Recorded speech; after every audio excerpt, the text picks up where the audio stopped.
أعمالنا من يهده الله فلا مضل له ومن يضلل فلا هادي له وأشهد أن لا إله إلا الله وحده لا شريك له وأشهد أن سيدنا وسندنا ونبينا وإمامنا ومولانا محمدا عبده ورسوله صلى الله عليه وعلى آله وصحبه وبارك وسلم تسليما كثيرا كثيرا. أما بعد فأعوذ بالله من الشيطان الرجيم. بسم الله الرحمن الرحيم.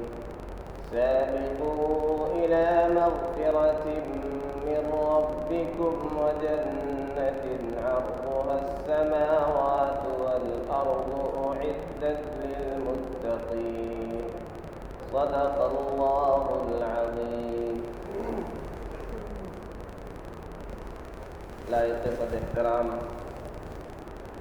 بزرگوں اور دوستوں، یہ مہینہ شعبان کا مہینہ ہے۔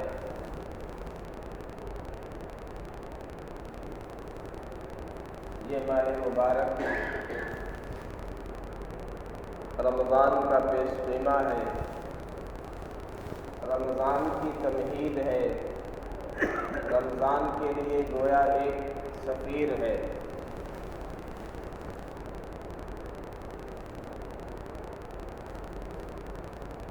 اس مہینے کے حوالے سے چند باتیں عرض کرنی ہے۔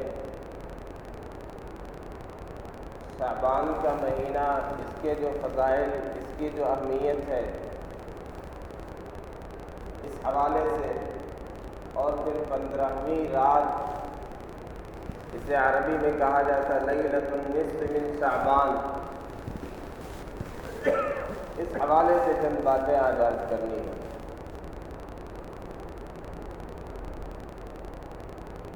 سب سے پہلی چیز، اس ماہ مبارک کی فضیلت اور اس کی اہمیت آقا صلی اللہ علیہ وسلم کی احادیث سے ثابت ہے۔ نبی اکرم صلی اللہ علیہ وسلم کی دعا کا تذکرہ اس سے پہلے بھی آیا کہ آپ رجب کے مہینے میں دعا کرتے تھے، چاند دیکھ کر کے، اللہم بارک لنا فی رجب و شعبان وبلغنا رمضان، کہ اللہ ہمارے لیے رجب اور شعبان میں برکت پیدا فرما دیجیے اور ہمیں رمضان تک پہنچا دیجیے۔ تو آقا صلی اللہ علیہ وسلم نے اس میں ایک برکت کی دعا مانگی۔ پھر رحمت دو عالم صلی اللہ علیہ وسلم اس مہینے میں کثرت سے روزہ رکھا کرتے تھے۔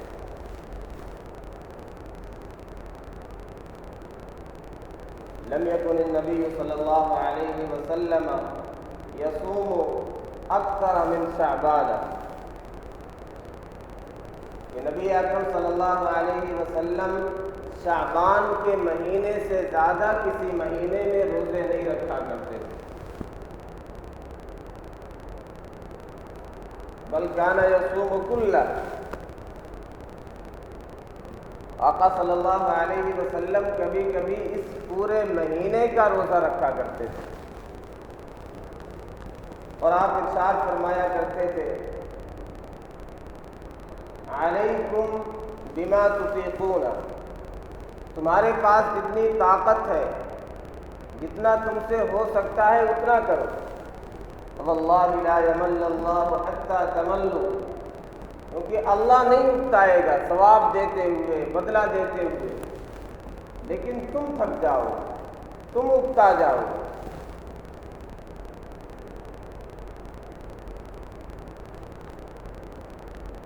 اسی طرح ایک روایت میں کہ آقا صلی اللہ علیہ وسلم جب روزہ رکھتے تھے تو ہم یہ کہتے تھے کہ اب آپ افطار ہی نہیں کریں، یعنی مسلسل روزہ رکھتے چلے جا رہے ہیں، اور کبھی ایسا ہوتا افطار کرتے تو ہم یہ کہتے کہ اب روزہ نہیں رکھیں گے۔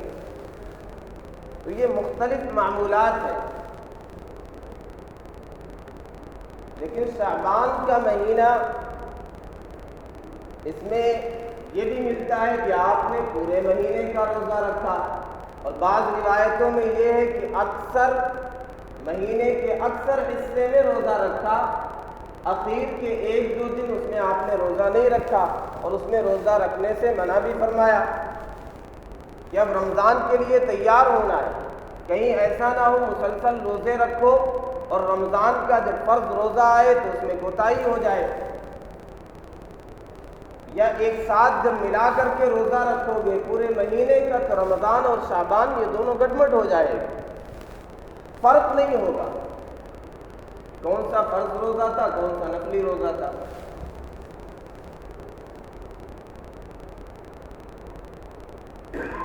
اسی طرح اسامہ بن زید رضی اللہ عنہ کی روایت ہے کہ انہوں نے آقا صلی اللہ علیہ وسلم سے سوال کیا، لم ارک تصوم شہرا من الشہور کما تصوم من شعبان، یا رسول اللہ آپ جیسے شعبان میں روزہ رکھتے ہیں کثرت سے، کسی اور مہینے میں ہم نہیں دیکھتے کہ اتنا روزہ رکھتے ہو۔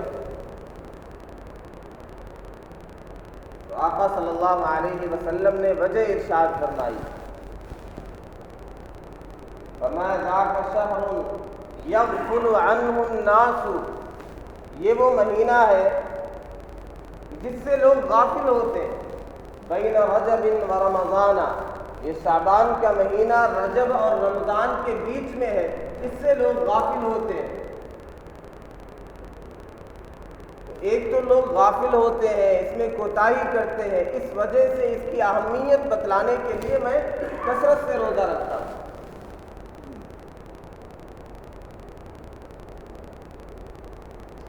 اس کی وجوہات علماء نے مختلف روایتوں سے استنباط کر کے یہ بیان کی کہ آقا صلی اللہ علیہ وسلم اس مہینے میں جو بکثرت روزہ رکھا کرتے تھے، اس کی ایک وجہ تو یہ ہے کہ لوگ غافل ہوتے ہیں، ایک وجہ یہ ہے کہ یہ رمضان کا پیش خیمہ ہے، ایک روحانی طور پر اپنے آپ کو تیار کرنا ہے رمضان کے روزے کے لیے، اپنے آپ کو عادی بنانا ہے رمضان کے روزے کے لیے، اس لیے کثرت سے اس میں روزہ رکھنا ہے۔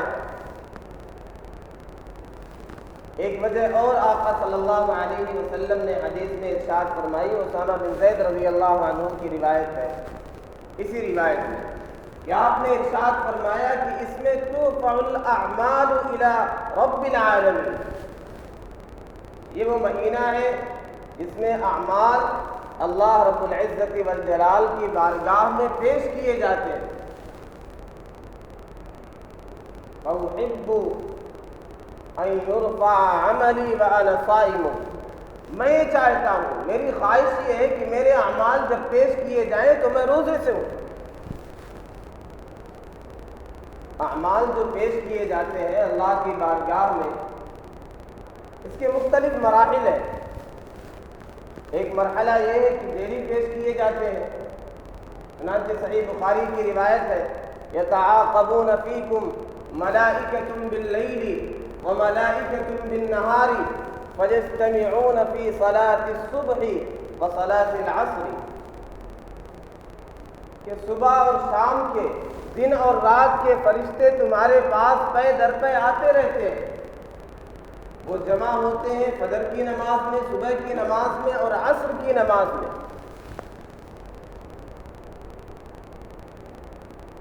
فَيَعْبُدُ الَّذِينَ بَاتُوا مِنْكُمْ، وہ فرشتے جنہوں نے تمہارے ساتھ رات گزاری ہے، جن کی ڈیوٹی رات کی تھی، وہ صبح کی نماز کے بعد چلے جاتے ہیں۔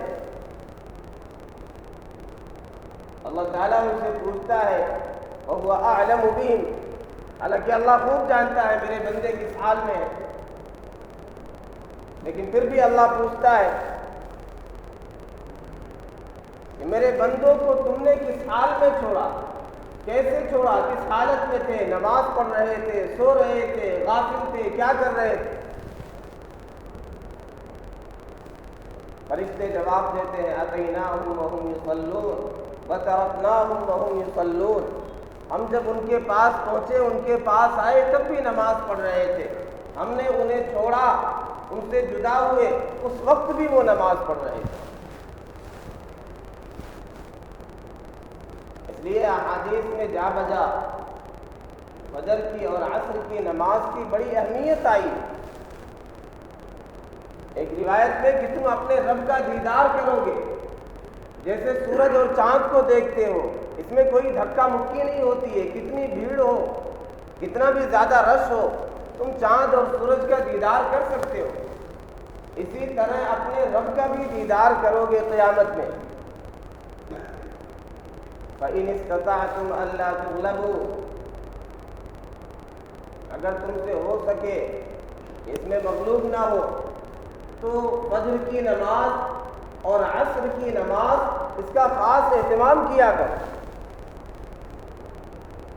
اب ہم ذرا غور کر لیں کہ جب ہمارا نامہ عمل پیش ہوتا ہے، کیا ہم روزے سے ہوتے ہیں؟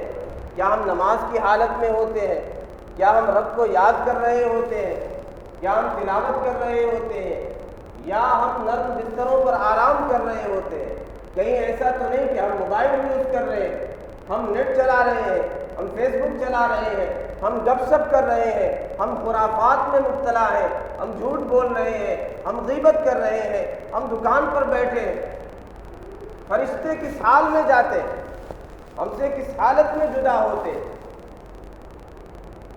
ہم اللہ کی یاد میں ہوتے ہیں یا دنیا داری میں ہوتے ہیں، یا پھر گناہوں اور معصیت میں ڈوبے ہوتے ہیں؟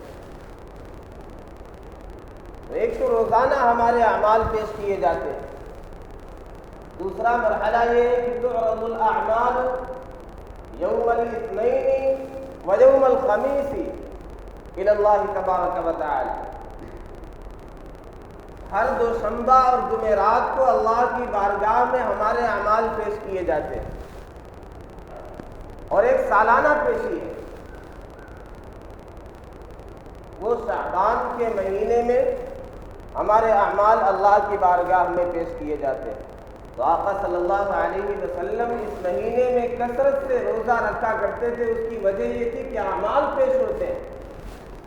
تو آپ نے ارشاد فرمایا میرا جی یہ چاہتا ہے کہ اس حال میں میرے اعمال پیش ہوں کہ میں روزے سے ہوں۔ ایک اور وجہ علماء نے بیان کی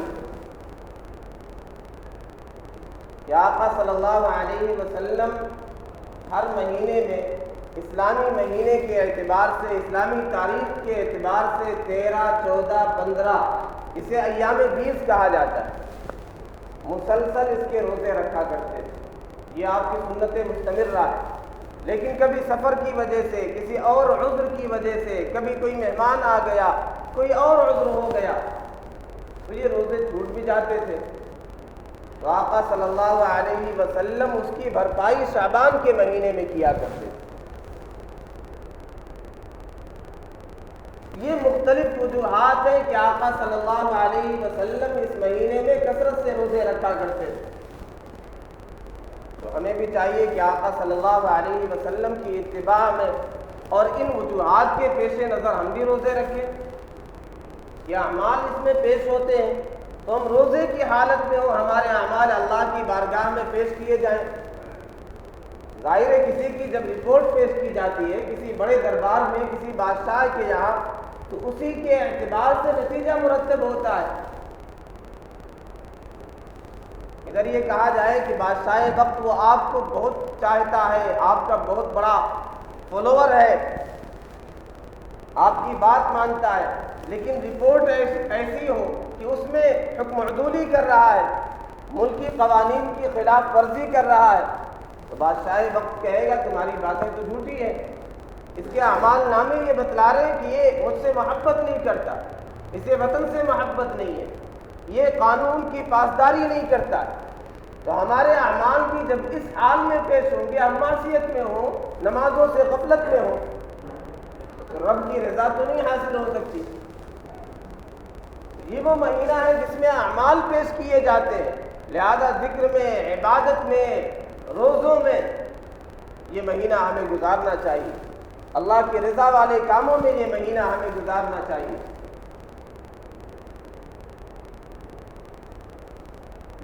اور ہمارے تو ایسے بھی اکثر روزے چھوٹ جاتے ہیں جو فرض ہیں رمضان کے. تو علماء یہ کہتے ہیں کہ جب فرائض چھوٹے ہوئے ہوں، رمضان کا روزہ ہمارے ذمے میں ہے،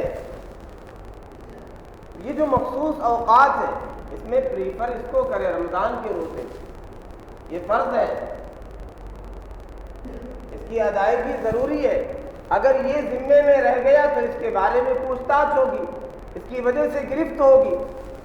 یہ جو ایام ہیں جن میں نفلی روزوں کی فضیلت بیان کی گئی، اگر ایک ماحول ملتا ہے، آدمی رکھتا ہے، تو جو رمضان کے روزے چھوٹے ہیں پہلے اس کی نیت ہے کہ میں قضا روزے رکھ رہا ہوں جو رمضان میں چھوٹے ہیں. اور اگر کسی کے چھوٹے ہوئے روزے نہیں ہیں تو پھر نفلی روزے بے شک رکھے. بہرحال آقا صلی اللہ علیہ وسلم اس مہینے میں کثرت سے روزے رکھا کرتے تھے، لہذا ہمیں بھی چاہیے کہ اس مہینے میں کثرت سے روزے رکھیں. دوسری بات یہ ہے کہ آقا صلی اللہ علیہ وسلم نے ارشاد فرمایا اذا انتصف شعبان فلا تصوموا، جب نصف شعبان ہو جائے، جب 15 دن ہو جائے، آدھا شعبان گزر جائے، اس کے بعد روزہ نہ رکھو. اور بعض روایتوں میں ہے کہ 2 دن 3 دن رہ جائیں رمضان کو تو روزہ نہ رکھو. اور ادھر روایتیں میں نے پیش کی کہ آقا صلی اللہ علیہ وسلم کثرت سے روزہ رکھا کرتے تھے، بلکہ پورے شعبان کا بھی روزہ رکھا کرتے تھے. تو بظاہر ان احادیث میں ایک کنٹراڈکشن ہے، ایک تضاد ہے، لیکن حقیقت یہ ہے کہ اس میں تطبیق ممکن ہے. علماء نے اس میں تطبیق اس طرح سے بیان کی ہے کہ جو روزہ رکھنے کا عادی نہ ہو، جسے روزہ کمزور کر دیتا ہو، عادت نہیں تو ظاہر کمزوری محسوس ہوگی، تو اس کے لیے حکم یہ ہے کہ اصل تو رمضان کا روزہ ہے جو فرض ہے، اسے بہرحال تمہیں ادا کرنا ہے، رکھنا ہے. تو کہیں ایسا نہ ہو 15 شعبان کے بعد بھی تم روزے رکھ رہے ہو، کمزوری لاحق ہو جائے، بیمار پڑ جاؤ، اصل روزہ چھوٹ جائے. اس لیے آقا صلی اللہ علیہ وسلم نے منع فرما دیا کہ جب نصف شعبان ہو جائے تو پھر آگے روزہ مت رکھو.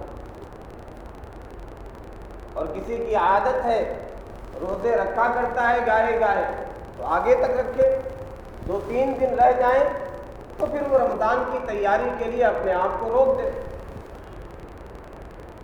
جب رمضان کے روزے آ رہے ہیں دونوں میں فرق ہونا چاہیے. یہ تو شعبان کے مہینے کے بارے میں باتیں ہو گئی. دوسری چیز لیلۃ النصف من شعبان،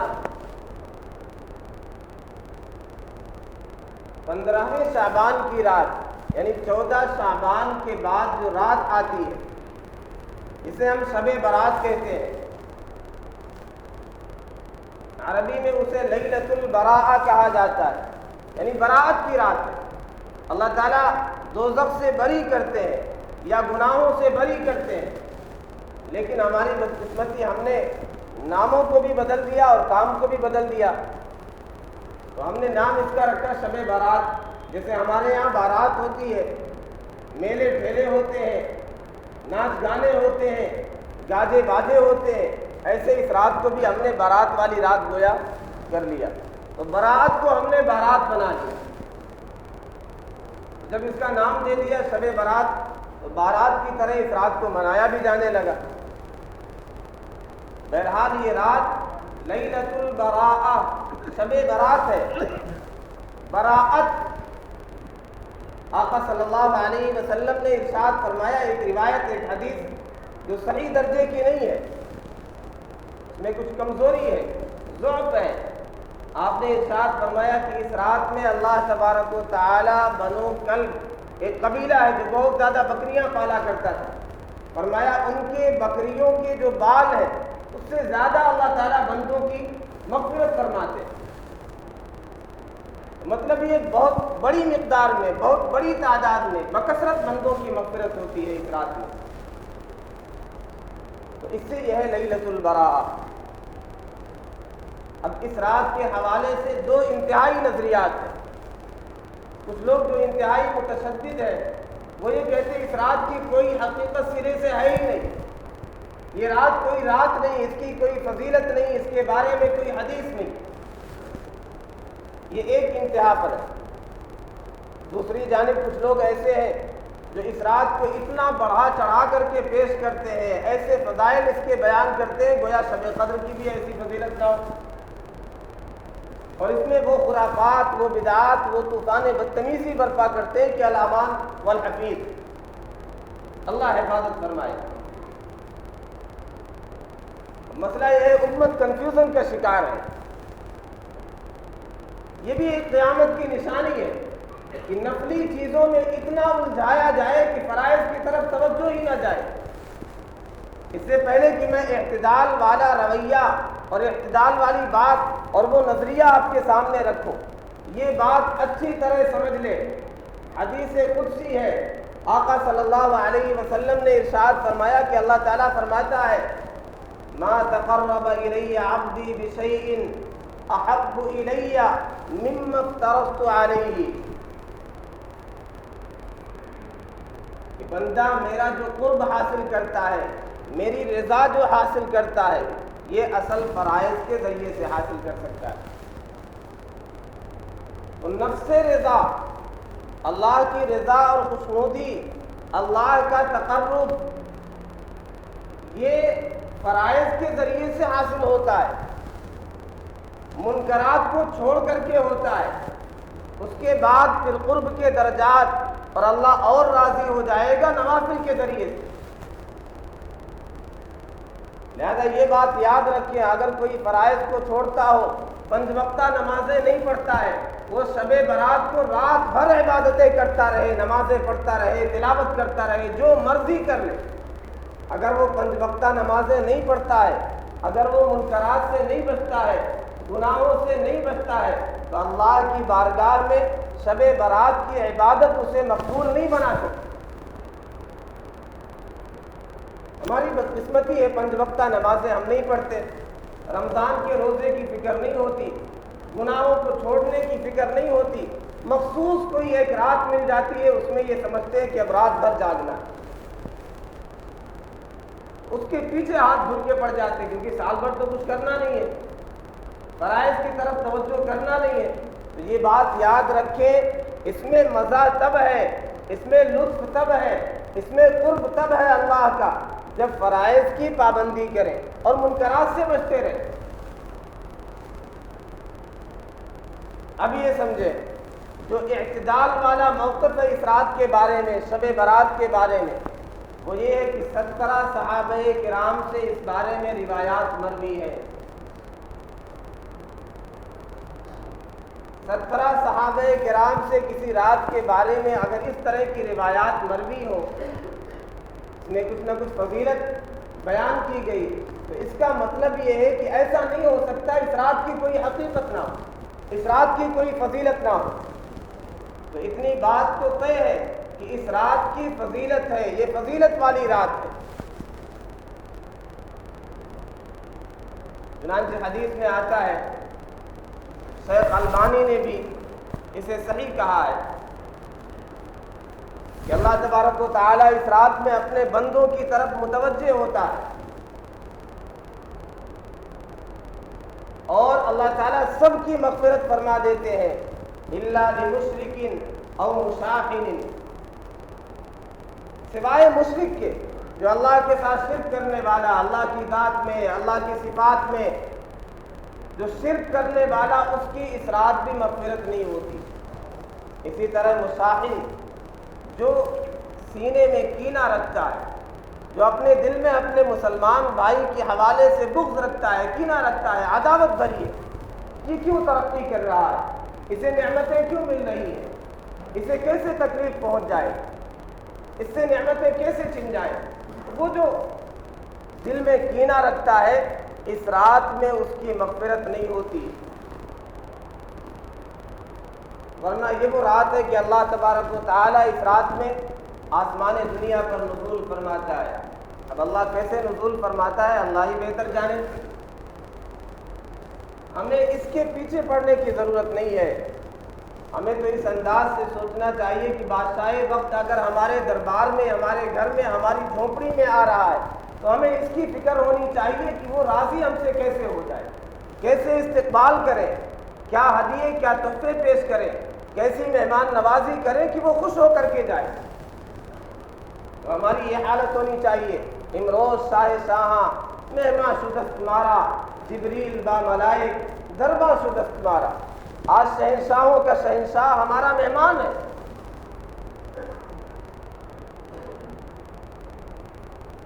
تو 17 صحابہ کرام سے اس رات کی فضیلت کے بارے میں احادیث مروی ہے، لہذا اس رات کی فضیلت ثابت ہے، اور سلف صالحین کا، اکابرین امت کا اس رات کے بارے میں معمول رہا ہے کہ اس کی فضیلت کو انہوں نے بھی مانا۔ علامہ احمد شاہ کشمیری بہت بڑے محدث ہیں ہمارے اکابرین میں سے، انہوں نے بھی اس رات کی فضیلت کا تذکرہ کیا۔ تو یہ بات تو واضح ہے کہ اس رات کی فضیلت ہے، لیکن دوسری بات یہ بھی ہے کہ اس میں کوئی مخصوص عبادت یہ روایت سے ثابت نہیں۔ شب برات میں ہم کوئی خاص عبادت کریں، مخصوص طریقے سے نماز پڑھیں۔ اب واٹس ایپ پہ چلے گا ایک میسج یہ چلے گا کہ 2 رکعت مخصوص طریقے سے پڑھو تو ساری قضا نمازیں معاف ہو جائیں گی، ایسی کوئی روایت نہیں ہے۔ یہ جھوٹی بات ہے، یہ غلط بات ہے، یہ باطل بات ہے۔ جو چھوٹا ہے اس کے لیے قضا کرنا پڑے گا، 2 رکعت نماز پڑھنے سے ساری قضا معاف نہیں ہو سکتی۔ یا اس کے علاوہ نمازیں بیان کی جاتی ہے، صلاۃ الالفیہ یا صلاۃ الرغائب، مخصوص انداز سے اسے پڑھنا ہے۔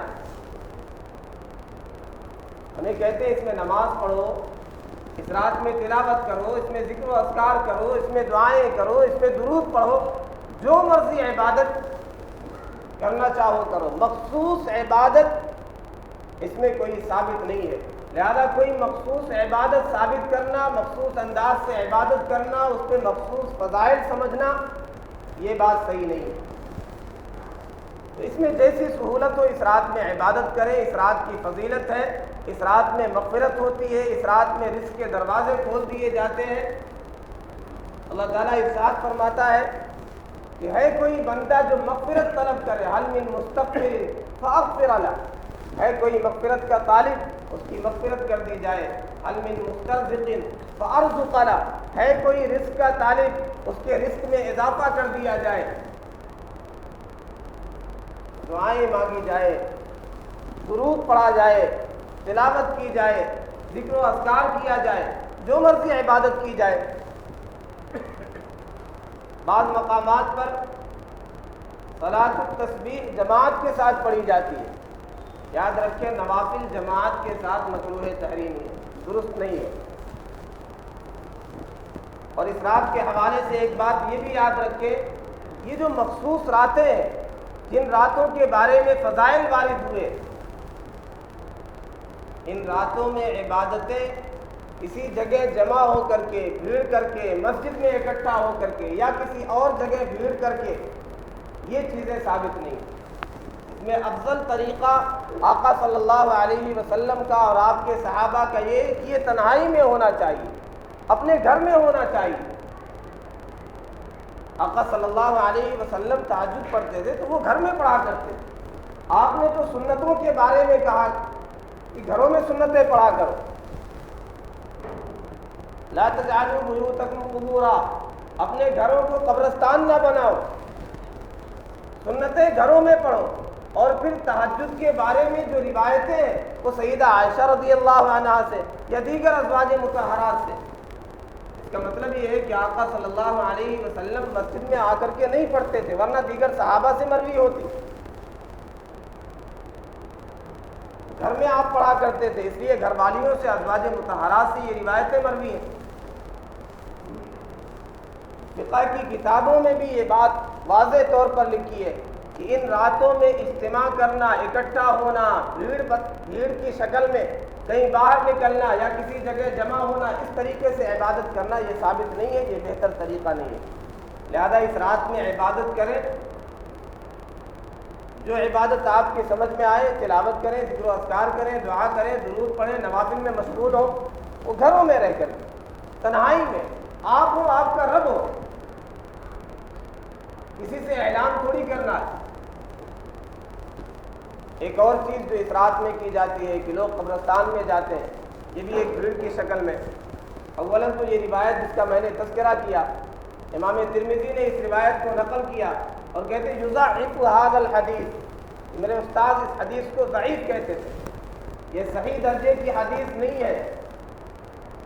قبرستان جانا آقا صلی اللہ علیہ وسلم سے ثابت ہے، رکھتے جایا کرتے تھے، آپ بھی جائیں، آخرت کی یاد آتی ہے۔